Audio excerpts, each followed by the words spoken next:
Welcome back to the last technical session in the Writing Effective Conference Papers workshop. Before we begin this particular session, I just want to address a few questions that have come up on the chat forum. I'll take some now and some we can discuss after this session. For example, this is something I'm going to state. Even yesterday people asked, will the presentation slides be available on Moodle? The answer is yes. If you ask me when, I would say my first answer would be very soon. I don't want to give an exact commitment. It could be as soon as tomorrow if everything is okay, but very soon all the slides will be available on Moodle. Secondly, since this have to do with the session on plagiarism, somebody has asked to please spend some time on self-plagiarism. And what this means is, suppose you write an article for a conference and later you decide that, well, you've done a little bit more work and you want to send a similar article with the extra work to a journal. How much extra work do you need to do before you send it to the journal? How different should be the second article that you send compared to the first article? This is something Professor Kannan spent some time on yesterday. He said that their group was writing a 3-part paper and they had to make sure that the 3 were sufficiently different from each other. So all I can say here is that there's no rule that you have to have 30% more data or it has to be 50% the size in terms of page length. There is no such hard and fast rule. You have to decide, you can decide that, think critically as a scientist. Suppose for a conference you've done an experiment and you have generated a graph in some range of variables, and let's say you've generated 8 data points. Later you go back to your lab and you find the 9th and 10th data point. It seems to fit on the same graph. You will probably agree that this will not constitute a completely new paper. It's simply reconfirming the old results that you have already published and reconfirming in a slightly larger range. On the other hand, suppose you find that the 10th point completely deviates from the pattern, you get curious about it, and then you find that the next 5 points follow a very different pattern and some new principle is being applied there or some new process is happening there. You may decide at that point that the new data points are sufficiently different in terms of principle or process compared to the original data in the first article that you submitted, and you may decide to explore why something new is happening between the 10th and 15th data point. So you have to approach this problem from a scientist's point of view. That's one point I'd like to make. I think that is all I would say about self-plagiarism. Just a caution here, please don't make what one of my colleagues calls delta X improvements. Okay, that's not good practice, it's not good etiquette, and so on. There are several questions on basic rules, how-tos. For example, what should be the protocol for mentioning authors' names, or how can plagiarism be automatically detected using software, and so on. I'm not going to spend time on that right now because these are short questions, and what I will do is reply to these answers on Moodle. What I would like to tell you is that most conference management systems have built-in software which can detect these plagiarized paragraphs. So they do exist. In some ways it's sufficient for us to know that they do exist because we are not going to indulge in that practice anyway, right? If you want to use the software for your students, that's a different issue. But again, I would say I come from the philosophy that we have to treat this as an ethical practice that all of us follow and we make sure that our students also follow. So let's talk about the right things to do, the right steps to take, and just because we know that we will be caught, that should not be the only reason why we should not do it. Is it okay if I communicate my article to 2 or more journals at a time? Usually this is discouraged. So you send it to one journal. If they reject it, you can send it to the other, but doing it simultaneously to 2 is not an encouraged practice. While preparing a slide for a class, this is another question. I used to take, for example, Ohm's law statements from textbooks. Is this plagiarism? See, this would come under what we discussed yesterday about Newton's laws. If there is some knowledge which can be regarded as general scientific knowledge in the community, it's okay not to put a reference, it's okay not to cite. On the other hand, if the particular textbook is treating the material in a very unique manner, it is a good idea to cite the textbook when you are writing an article about that topic. If you are using slides for class, what I do is I usually give a list of references at the end for my students to go back and read from. So there is something called fair use for educational purposes. If you are only using slides for educational purposes in your classroom which are never going to be published, you can do a lot more things, you have a lot more flexibility. You do not need to put citations everywhere, for example. But the moment the work is going to be published, you have to be careful. So I am not talking about situations which come under fair use for educational purposes. I am talking about situations which come on situations such as you are writing a paper, you have to borrow somebody else's ideas, and what do you do? Okay, so let us just start this session right now, and before we start the actual session, I would like to spend some time on the goals of the session. So what this is in a way applying practically what you have been hearing and practicing for the past day and a half or so. We would like to start from your idea and plan a research paper based on your idea. See, I use a word, a loose generic word called idea here, and suddenly it's, you see the word research paper, which you know is formal, it has all these guidelines and so on. And then first we will plan it, and then I would like to help you organize a paper into title, abstract, and so on. This is very ambitious to do in 1 hour, so I am not sure how far we will get along, because I would like this session to be partially done by me and partially done by you. If you simply hear what I am saying, which you have been for the last day and a half, you are not going to be able to write the paper easily. So in terms of the logistics of the session, what I will do is provide a template for planning your paper and lead you through the template slide by slide and step by step.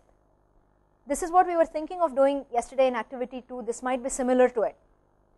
What you need to do is write answers to questions, and I would like you to not simply think or talk about answers. You're free to talk about answers, and of course you have to think before you write, but I'd like you to pick up a pen and write the answers in your notebook. Notebook is better than paper because it's going to stay with you. So what you need is a paper, pen, and all your concentration, because this is going to take some, not just some, but it's going to take significant effort from your side. So those of you who are here, if you have a draft or an idea, please follow along.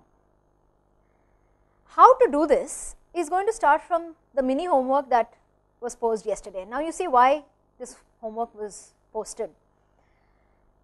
The homework was, think of one innovative strategy, teaching, learning strategy that you may have used, and write this idea in 2 or 3 sentences. If you have done the homework, great, that's where we'll start from. If you have not done the homework so far, what I'd request you to do in your own center is to find somebody who's done the homework and pair up with them. No more than groups of 3, so find somebody who has done the homework if you have not yet done it.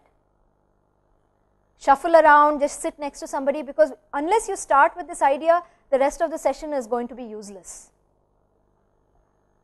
So I'm going to give you 2 minutes to actually find somebody in your center who has done the homework and whose idea that you like. If you have done the homework, please welcome other people into your group. You don't say that this is my idea, I'm just going to stick to it. We are trying to also learn how to collaborate on scientific issues. Okay, 2 minutes, I'm watching my clock, 30 seconds are done.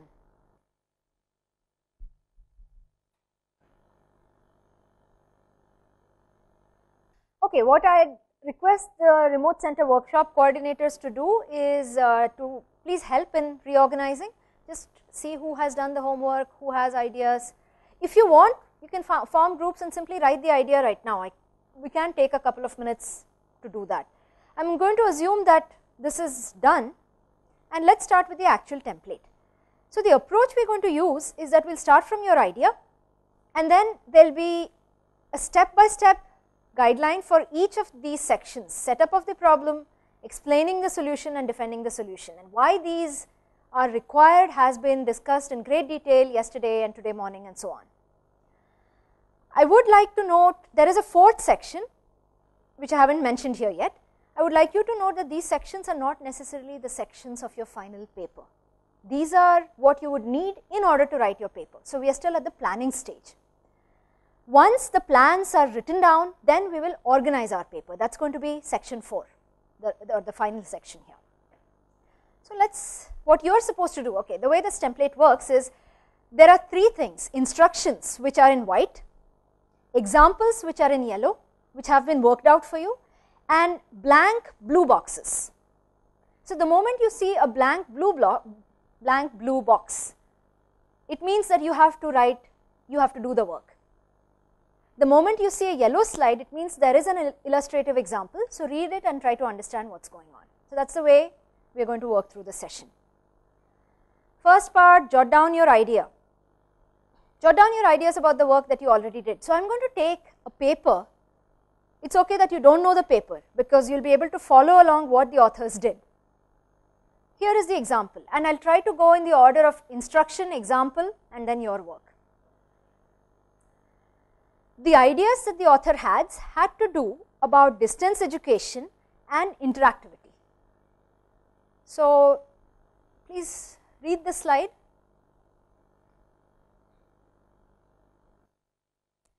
The central idea these authors had was that there's such a demand for distance education right now, but there's a big problem within the distance learning environment, and interactivity could be a problem. Of course, there is interactivity like we are doing right now, but it's still not as easy to implement interactivity in a distance scenario compared to a face-to-face classroom. So they looked at a technology called student response systems, or clickers, which already have been implemented in face-to-face settings, and tried to implement it within the distance environment. So that was their idea. So now your turn. Jot down your ideas about the work that you have already done, or some idea that you have. This is from yesterday's mini homework. What I do is, let me give you another 2-minute time to write this idea and just refine it. Add 2 or 3 sentences if you'd like.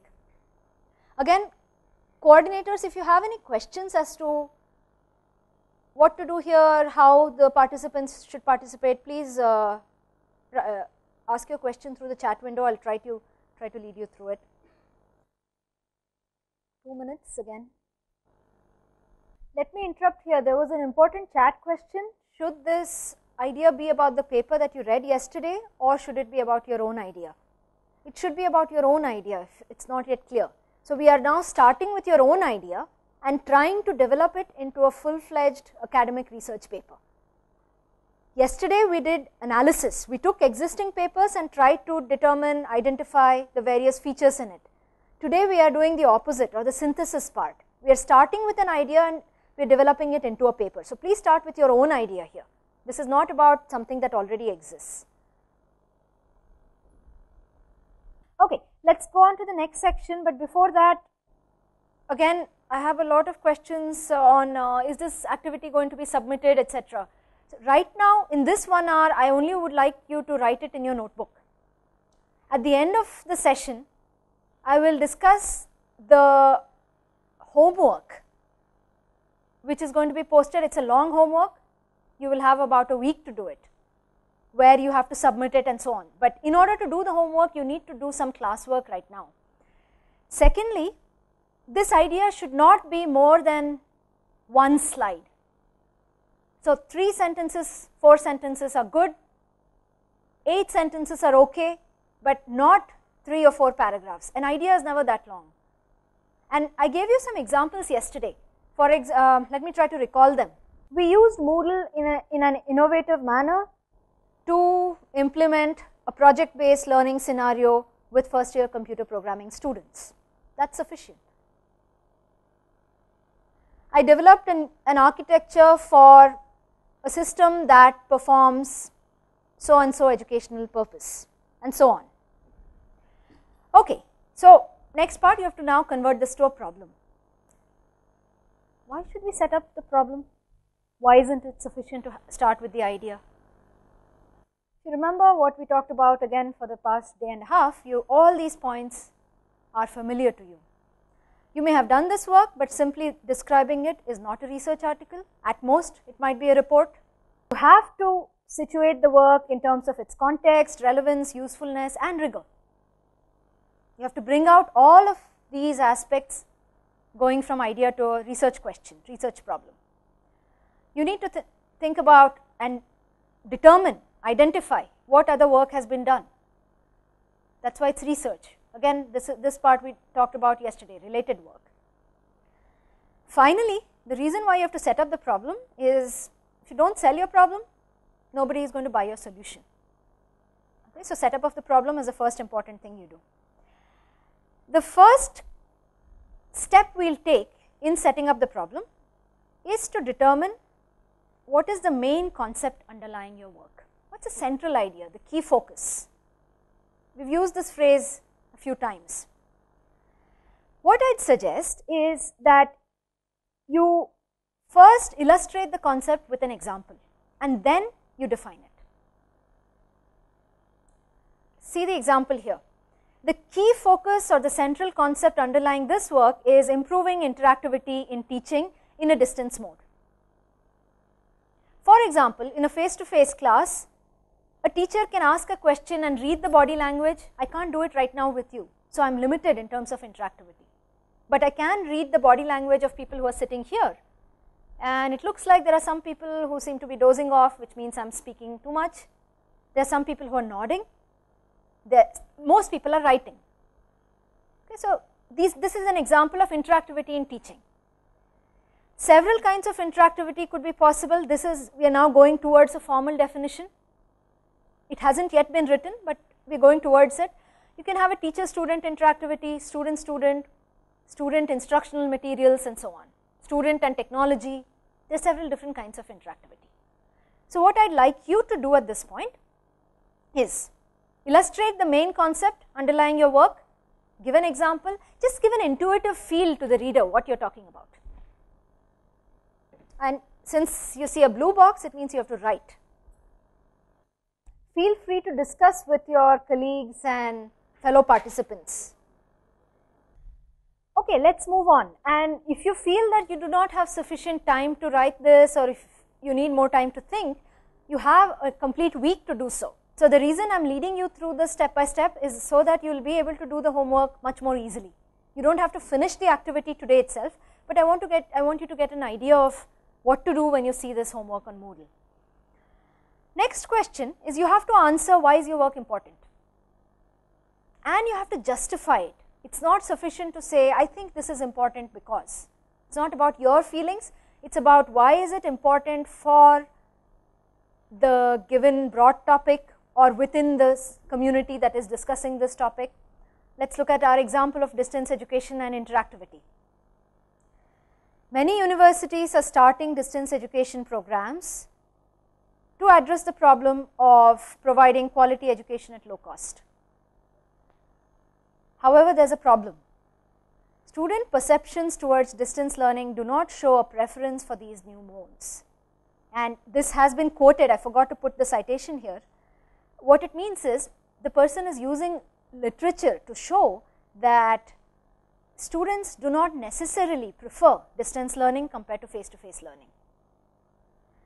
One reason why students prefer in-class education is that there is more opportunity for interactivity in face-to-face classrooms, and in distance education this opportunity is very limited. So this paragraph, these two paragraphs show why the work of interactivity in distance education is important. It's because students want that, otherwise they are not going to come for the distance learning scenarios. Your turn. Why is your work important? I'm going to pause in between. What I do is, if you'd like, I can just keep the earlier slide on, but if you don't hear me speak, it means it's your turn to write.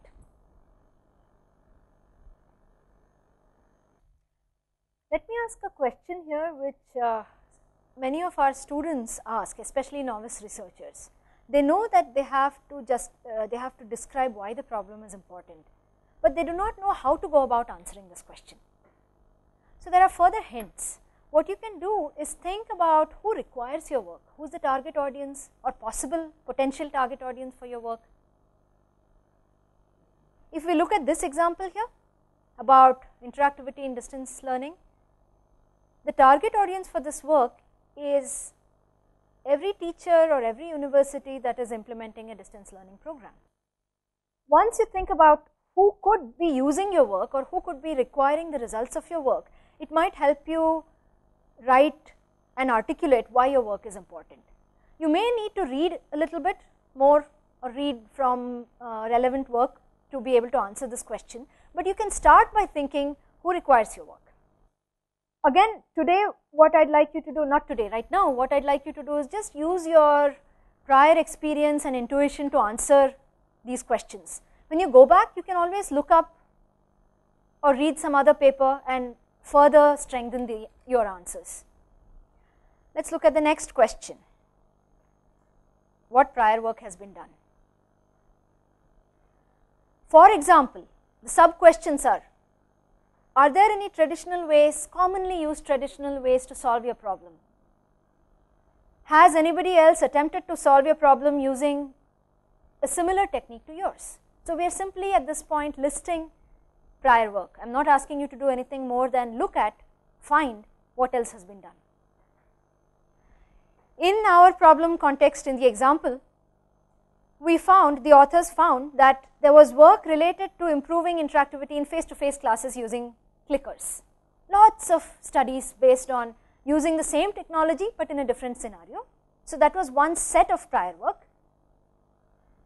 The second set of prior work was work related to improving interactivity within distance education. So to answer what are traditional ways to solve the problem, and by the problem we are thinking about distance education and interactivity. The answer is that, well, there is something called a mouse on every desk. There's what we are doing, two-way interactivity using audio and video. So these are traditional ways to solve the problem. I am not going to ask you to fill this blue slide right now because you have to read in order to know what prior work has been done. So I'll go to the next example, next question, and ask a similar question or pose a question about related work. That the work that we just listed, we have to analyze it. We have to categorize it, identify themes. We could use figures and tables, that's a great idea here. If you remember yesterday's activity in the afternoon, one paper simply had a list of prior work. The other paper categorized it into themes. And the one that did the categorization was much easier to follow. For example, if you read this paragraph, you will see that it's been categorized according to the theme of benefits and drawbacks. There were two examples mentioned, video and audio, two-way interactivity, and a mouse on every desk. So the theme, the common categorization technique used was benefits and drawbacks. Similarly, there was prior work of using clickers in classroom. It was categorized on the basis of benefits, effectiveness. How do you find out what these themes are or what these categories are? There's no easy answer there. But what I would suggest is, again, there are many tips and guidelines that you can follow. Suppose you have read 15 articles related to yours, broadly related to yours. Put them in a spreadsheet. And you have to decide what should be the headings of the columns in your spreadsheet. Of course, you're going to have column headings for authors and paper title and so on. But is there anything else that you can categorize these according to? For example, you see that most of these papers have some mention of benefits and drawbacks. So make a column called benefits, make a column called drawbacks. And then as you enter more and more rows, each row is a new article, fill in the entries under the column of benefits. This is just one example, one way to do it. Using a spreadsheet at this stage is a very useful technique, and many of our students have found it to be useful to be able to identify what themes. Otherwise, you don't know where to begin. Do not read 100 papers and without starting to do any categorization. In fact, if you read 2 papers, that's sufficient to even begin your spreadsheet. And then you can read more papers and add more rows. Okay, let's go on. I think the next question you will understand, you will relate to, and that's something you can perhaps think of writing. Once you have the related work, you have to further analyze it and figure out what are the gaps, the pain points, the problems that have not yet been addressed. For example, in current solutions aimed at improving interactivity in distance learning scenario, the instructor does not have sufficient means to gauge the comprehension of students in real time. This is what is happening right now. I can perhaps go to the user's window and let me see if I can view a video.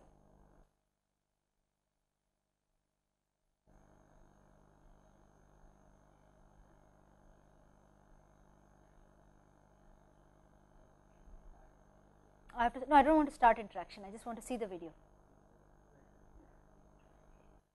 Okay, so I can see some student video here, some videos of the remote classrooms, and what I see is that most people are listening.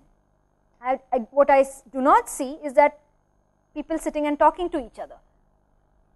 If my aim was that you talk to each other and work on this exercise, then I would have to take some real-time action. This particular two-way interactivity does have a feature, but it's still not it's not very satisfactory. That's a gap. A second gap is that if you have a distance scenario, sometimes students are in different locations. How can they talk to each other? So how can Amrita Coimbatore, for example, talk to St. Joseph's, Kerala? Okay, so these are gaps. There's one more important thing. Suppose you find that nobody has used your specific idea so far, state it up front. You have to be careful here, because if somebody has done it and you say that nobody has done it, the referee will catch you. But if you really are sure that nobody has used your technique, state it. Okay, let's go to the next one. Using your answers to questions 1, 2, 3 and 4, you can start writing your problem. Question 1 was, what is the main underlying concept? Question 2 was, what is related work? I think that was question 3. Let's see. Question 2 was, why is your work important? Question 3 was, what's related work? And question 4 was, what are gaps in related work? Use those 4 questions, or use the answers that you have written to those 4 questions to write your problem. Here the authors have written a problem which says, what is the procedure by which one can embrace implementation and benefits of clickers for distance education?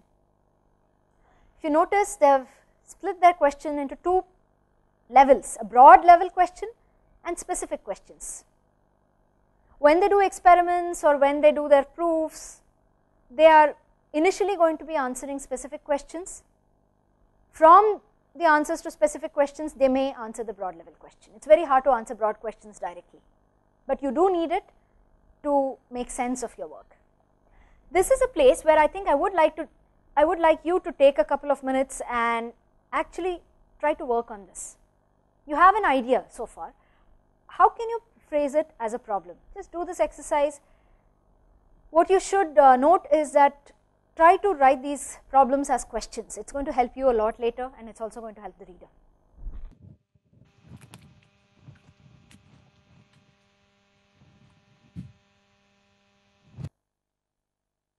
Again, at this point, I just want you to talk to each other a little bit, get some intuitive sense, and you will have time later during the week to work on this on your own.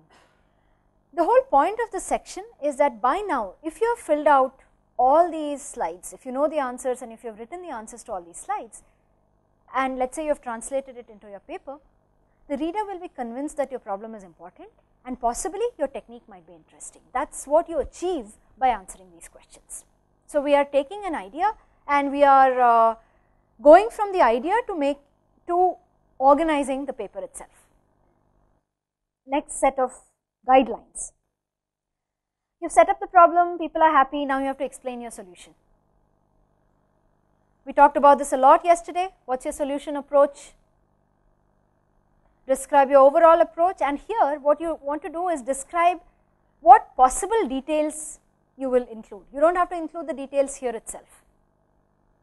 For example, the instructor in our distance learning example, the overall approach was that the instructor delivered lectures from a central location like we are doing just now, and they transmitted to remote classrooms. Participants in the remote classrooms have the technology, the receivers and the transmitters, etc. They respond to questions posed by the instructor using clickers. This is the overall solution. What you need to do in your final paper is show a block diagram, show the architecture. You also can show a flow diagram of the process and so on. So simply say, I will show this in my paper. If you notice something, all the answers to these slides fit in a single slide. So you have to think about what you will write. This is not about writing 3 or 4 paragraphs. It's about thinking the key idea and putting it in 2 or 3 sentences on a single slide. Again, this is a place where I would like you to spend a few minutes thinking. Again, if you have questions, do pose it through the chat forum. Let me try to look at some of the videos and see what you're doing. It's good to see that in some of the classrooms, I do see some of you talking and working with each other. Once you finish describing your overall solution approach, what you have to argue is, why is your method likely to work? Is it sound? Is it sufficient? You also have to talk about why your method may not work. So you have to think about the limitations and the assumptions and the scope and so on. So in our distance education scenario that we've been talking so far, we made assumptions that the participants actually use the clickers. If that assumption fails, it means even though we have all this great technology, we cannot improve the interactivity problem. So there you have to identify what is the actual assumption, and if it's invalid, you have to try to address the problem. So for example, one thing that the authors found was that there were a lot of technical glitches that were arising in the remote centers, because of which people were not using the clickers. So they had to send manpower from their end to the remote centers to solve this problem, and so on. Again, do a consistency check at this point. Check that the solution is actually addressing the problem. By now, what you have done is set up the problem and told the reader what the solution is going to be about. So you do the what first and then you do the why. You help the reader understand why he or she should believe you, which means this is the part which is not going to be very hard for you, because this is the heart of the work that you have done. You have to think of what evidence you will provide. It could be results of an experiment, it could be an analysis, it could be a proof, and so on. Somebody asked me earlier in the chat window whether an experiment is necessary, and no, it's not. It depends on the kind of problem you're solving. Perhaps you're doing a problem where a proof is necessary, or maybe only an analysis is necessary.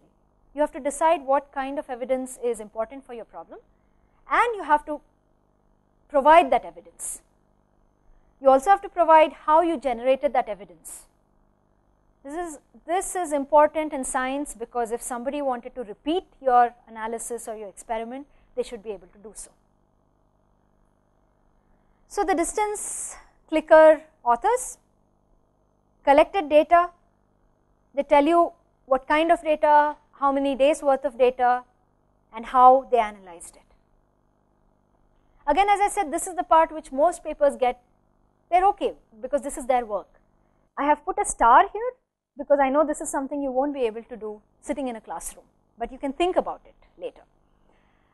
This is also a place, after this you have to think about the results, and you have to decide what format you will report your results. Professor Gaitonde did a whole session on this yesterday. So that's where you will use how to report your results. So far we have planned the paper, or we have at least talked about planning the paper, because you cannot plan it in half an hour, but at least we have discussed it. Next comes organizing the paper, and here there were a number of questions yesterday about title and format and so on, abstract and introduction. Let's look at it. The first thing you have to think about here is what are the key concepts. I would like you to work on this a little bit. So, pick up, if you don't want to do this exercise for the new idea, think about anything you have written so far and identify what key knowledge your paper is contributing. And as we have repeated several times, it's not simply a report. What you really have to think about is the points you want to highlight. 1 or 2 or 3 maybe maximum, not everything. So, 2 minutes for you to write down your key contributions. This is I would say one of the most important slides to organize your paper, because your title will depend on it, your introduction will depend on it, your abstract will depend on it. Once you get this slide, it's also difficult to write. Once you're able to answer this, your title and abstract and intro become much easier. So, spend some time on this slide just now. As some of you requested, you wanted to see the yellow slide even when you were doing work. So, I am going to leave the yellow slide, but I am going to give you about a few minutes to work on this.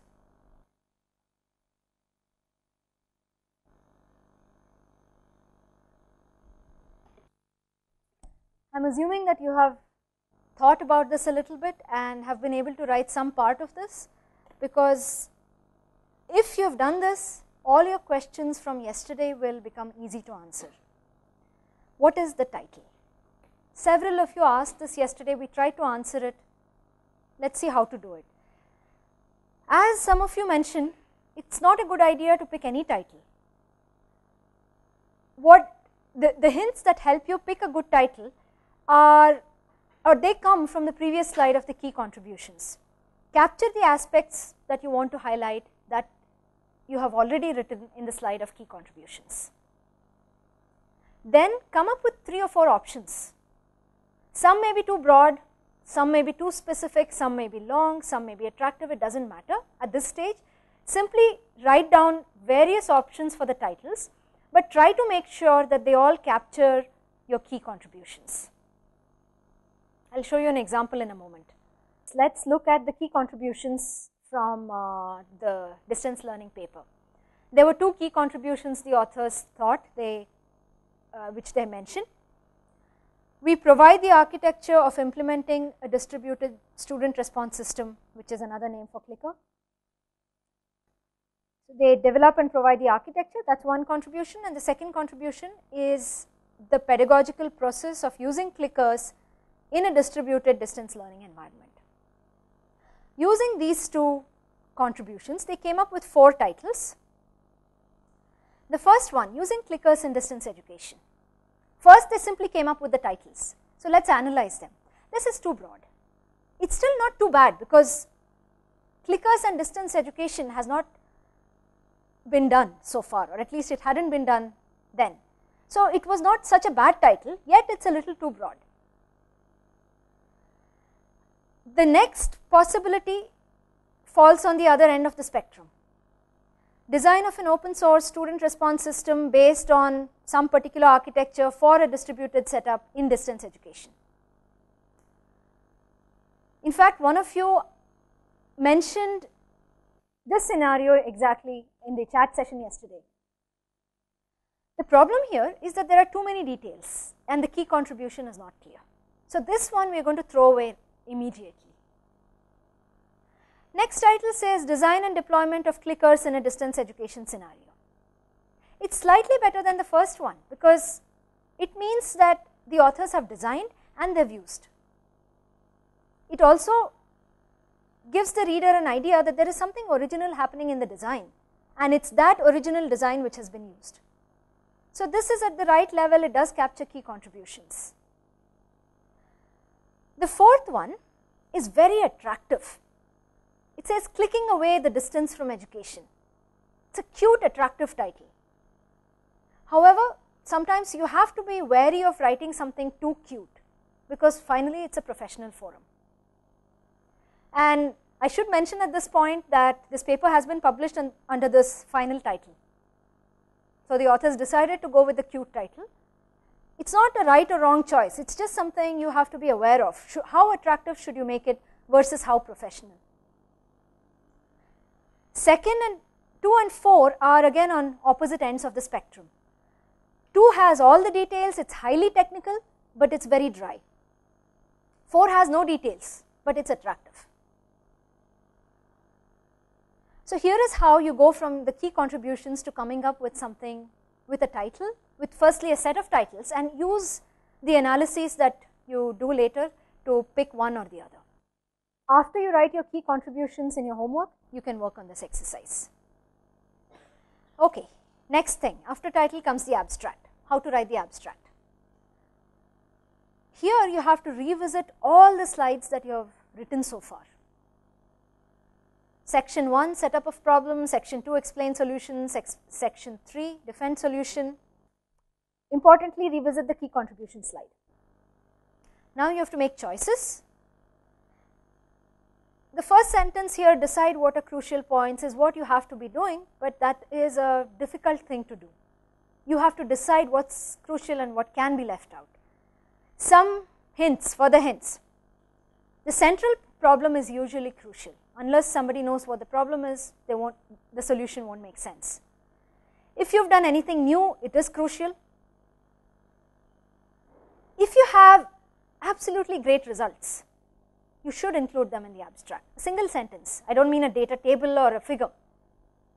But if you find that your method caused the students to perform 3 times better than the traditional method, do state it. A 3-fold improvement in anything is huge, so you have to state it. So decide what are the crucial points after revisiting the slides you have written so far and after you have written the key contributions. The abstract must include your contributions again.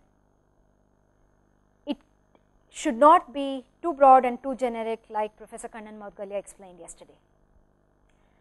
How much of these details to include really depends on abstract length. It can be the same details, but you can have, it can be the same crucial points, but it can have, you can say it precisely or you can put more details. So let's look at an example. You remember the title and the key contributions? Here I'm just flashing this to remind you again. This has been converted into an abstract here. This abstract is only 60 words long. Sometimes it could have been even cut to 50. In some cases, people ask for 50-word abstracts. But importantly, it has only 4 sentences. Yet it covers all of this, and it also takes care of everything that you did in the first, everything you saw in the first 3 sections. If your conference asks for, typically conference abstracts are 150 or 200 or 300 words long. They don't, sometimes people tell you how long they want it to be, sometimes they may not. But 200 is a very typical abstract length. You simply take these ideas and you write 200 words, which is 12 sentences or so, 12 to 15 sentences. Or you can take a short abstract and expand it. You might decide to put in a few more details of the solution. You might explain some of the challenges you faced. You can put in some details of the actual architecture if you have 200 words. And as some of you were asking me yesterday what to do if you have to submit an extended abstract. Go back to this slide and see what are the, and then go back to this slide and decide what are the crucial points first. And then write your abstract. So there is no qualitative difference in an abstract whether it's 50 words or 200 or 1 page, because the principles that you follow are here. Okay, next we come to introduction. Professor Kannan spoke a lot about this yesterday. Brief and complete. How is that possible? You have set up your problem, you have written all the slides so far on setup problem, explain solution and defend solution. You also know the key contributions. So simply write a few sentences about all of those. How long? Again, it depends. Maybe as short as 1 paragraph, maybe 1 page. It may be 1 page because you might have to spend a lot of time discussing why the problem is important, the slide 2 that you talked about. Again, the planning slides are the ones that you are going to use. Once you have written down once you have identified which ones you are going to include, just make sure that the points in your introduction have a flow. That is why we said right at the beginning that the planning section was not going to give you the order, it was just going to give you the main points, the content. Then you decide what are the other sections. Simply go back to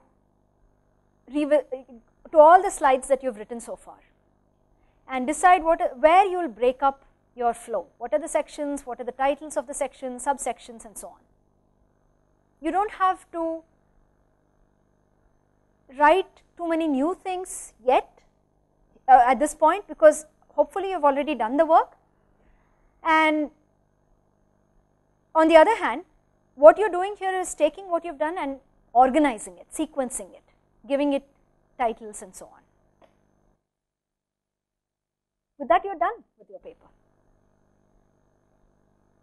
Let me take a question that is there in the chat window, and then I will tell you what we will do for the next in the next few minutes. Somebody has asked, should the objective of research work be mentioned in the abstract or introduction or both? Now, I believe what you mean by objective is captured in two things. It is captured in the contributions, because it is partially captured in the contributions, it is captured a lot in the research questions, the problem itself. So, the objective has to come out in the problem. So, yes, the objective of the research work should be mentioned fairly strongly in the abstract and also in the introduction, but you can state it as the problem. Okay, what next?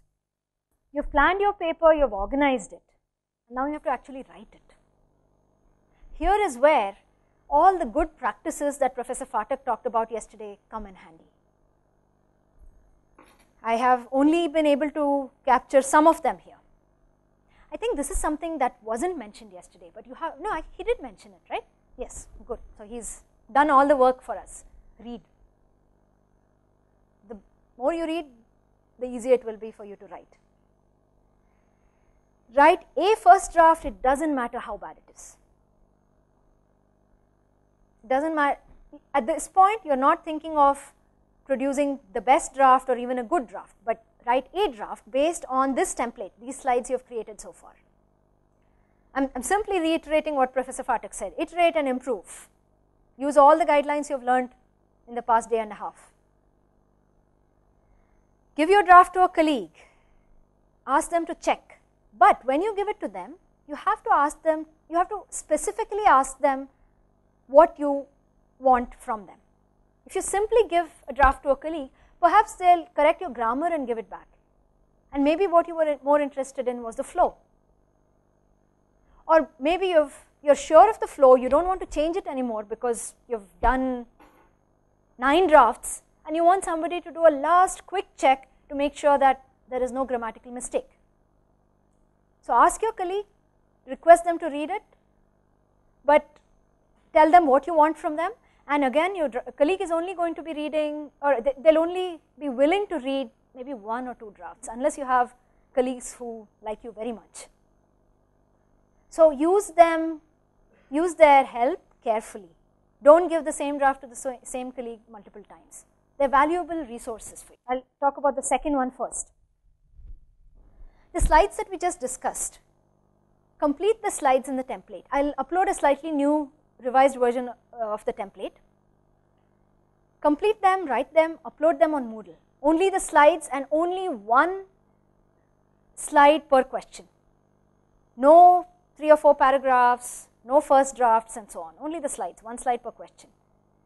Once the slides are uploaded, you can comment upon the outline of your fellow participants. So, we are going to use Moodle to in fact collaboratively generate and revise and improve our work. The last point is something I will try to do. If you are able to upload a completed outline, say by next Sunday, and if it adheres to all the guidelines, that is only 1 slide per question and so on, I will try to request our TAs here, the project staff and the ET PhD students, to go through some of these slides and give comments. Again, if you have not adhered to the guidelines, it will be hard to do so. So this is one of the homework that will be posted on Moodle. The second thing you can do is, remember, a lot of you uploaded a first draft. In fact, we were thrilled here to receive almost 450 first drafts. The pre-workshop assignment. Use this template to reverse engineer that draft. This is only a self-assessment exercise. You don't have to submit anything here. Take the draft that you uploaded and then fill out this template based on that idea, that paper. Check if all the important characteristics are present. Check if you followed all the guidelines and do this exercise. Only for self-assessment, but this exercise will also help you improve your draft. So essentially, take the existing paper you have, convert it to the template. That's this homework. The next homework is the reverse. Take an idea and then convert it to the template. Okay, that brings us to the end of the session.